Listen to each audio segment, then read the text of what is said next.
التاريخ كم مجدا سطرنا على صفحاته وبه تغنى تهاب الأسد وطأتنا لأننا استاذانو اے علماو که نن خدمت ونکو نن هغه وخت راغلی الحمدلله د مکتب استاذ د مدرسې عالم دواړه په یو ځای ناست دي هغه جدایي رانه لاړه د پښتو او پارسي شمال او جنوب یو ځای په یو میز باندې ناست دي که چېرته نن بیداره نسو نن خدمت ونکو قسم په الله چې افغانستان به بیا تر قیامته جوړو نه وینئ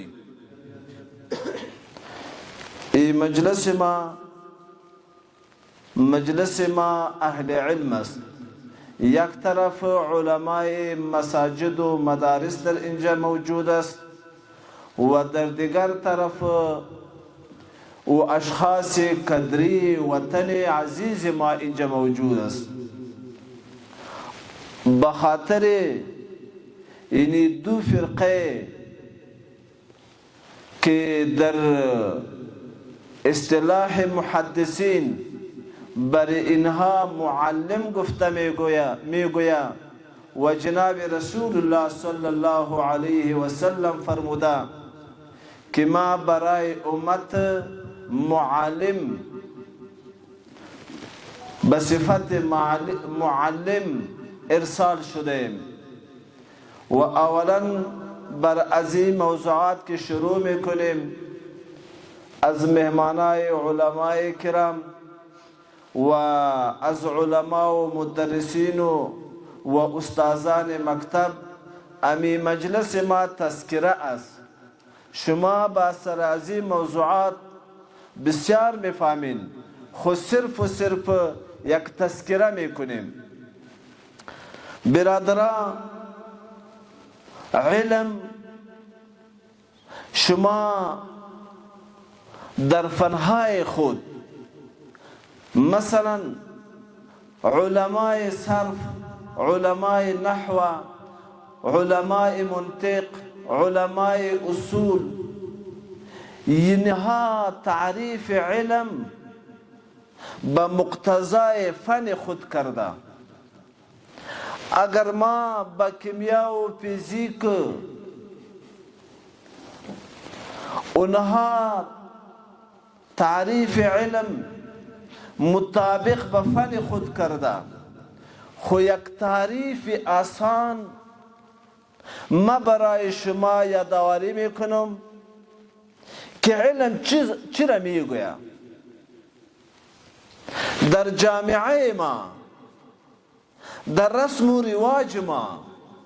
که مشهور است یک گپی است که عالم او کس است که از مدرسه فارغ شود سند مدرسه و استاز قد خود باشه ما برای او کس عالم میگوییم یا از یک مکتب فارغ شود از یک پوهنتون فارغ شود سند از او قد از مردکه باشه او برای اونو کس ما معلم و عالم و معلم میگوییم خو عالم او مرد میگوید علما گفته که علم چرا میگوید هو الفرق بین الحلال والحرام یعنی علم چه توایی علم دی توایی چې فرق سی په مابین د حلال و د حرام که علم حلال و ته حلال اونوایی او حرام و ته حرام اونوایی که چیرته د مکتب یو معلم اغه زنا ته حلال اوایی خدای مکړه شراب ته حلال اوایی مونږ هغه ته عالم نسو ویلی عالم وایي دیته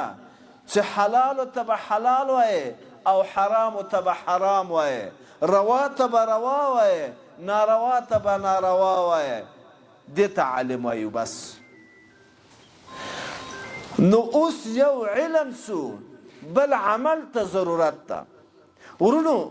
د موږ د مولوي صاحبان دا تاسې د مکتب معلم صاحبان ګرم تقریبا په مکتبو کې سپینې شوې په درس ویلو باندې ګرم ستړې سپینې شوې مکتب وایي جای د خط لوستلو ته مدرسه وایي جای د درس ویلو ته بس په دې باندې کلونه ووتل ما له دې مولوي صاحب نه علم زده که ما هغه ملګري ته ورساوه هغه ملګري بل ته ورساوه همدا علم رسیږي که د مدارسو له طریقې نه وایم رسیږي که د مکاتبو له طرف نه وایم رسیږي خو په جامعه کې عملي جنبه اغوستل تر اوسه پورې چا نه ده کړې نو عمل ته ضرورت پیدا سو عمل وایي دیتا عمل دیتا وایي چې د علم اظهار به په جوارحو باندې ښکاره کیږي مثلا یو عالم په دې منبر باندې خپلو شاګردانو ته درس ورکوي د قرآن پاک څه ورته وایي دا سبا او بله ورځ سرسایه ورکوي دا علم تاسې زده که د عالم تاسې ته د سرسایه علم در وښوده تاسې زده که خو چې د باندې دا سرسایه چاته ورنکړه فایده یې وکړه دغه عالم د قرباني بحث درته کوي تاسې زده کړه خو د باندې قرباني ونه کړه فایده یې د علم وکړه نه علم هلته مفید لپاره د فایدې ګرځي علم هلته مثمر لپاره د فایدې ګرځي چې په جوارحو باندې د دې عمل ښکاره سي او که په جوارحو باندې عمل ښکاره نه سو په جوارحو باندې د دغه علم اثر ظاهر نه سو په جوارحو باندې په دغه علم باندې عمل ونه سو هلته یو بل دښمن په کمین کې ناسته هغه په موږ او تاسې باندې حمله کوي چې دې ته فکري حمله وایي چې کله په علم باندې عمل ونسو یو تاوان پیښیږي چې فکري حمله په هغه ملک باندې شروع کیږي په یو مدرسه کې درس وویل سو خو هغه کسان چې علماو جهاد ورښوده جهاد ته آماده نسول هغه علماو